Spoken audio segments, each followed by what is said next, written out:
Hi, I'm Megan Bell Smith, a master teacher and seamstress. And if you want to learn how to quilt, I will show you how. Let's sew.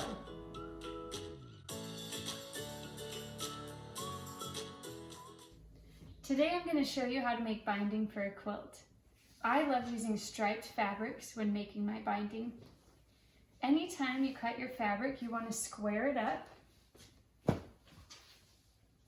So you take your ruler, match up the top fold till you get a nice straight edge, and you trim just a little off. I like to cut my binding at 2 1/2 inches.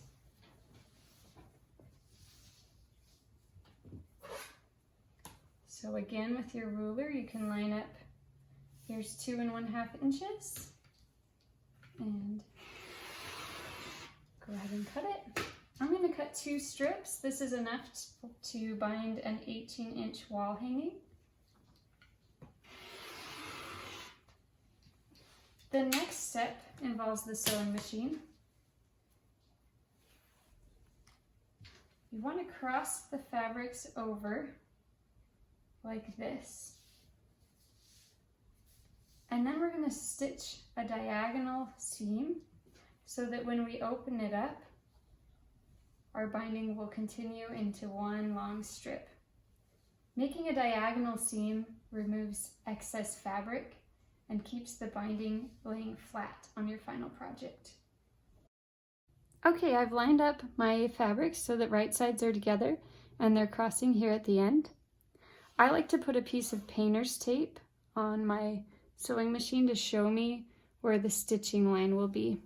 This helps me line up my fabric when I'm sewing 45-degree angles. As you can see here at the top, I've lined up where the fabrics cross with my piece of tape, and down here at the bottom, again, I've lined up where the point where they cross. I'll just sew straight.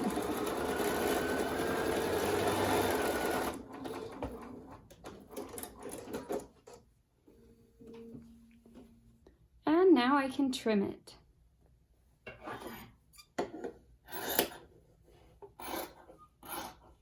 I leave a 1/4 inch, and you can see now that my binding continues into one long strip. The last step involves the iron. First, I'll press my seam flat,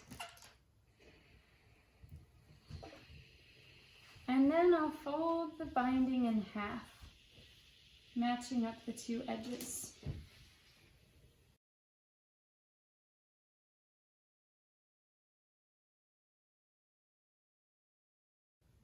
This is binding for a quilt edge.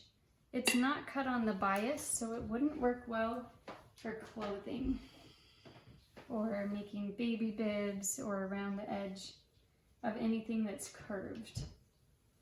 For those projects, you would want to cut the fabric on the bias so that it stretches and still lays flat. Now check out my next video to see how to attach the binding to your project. Happy sewing!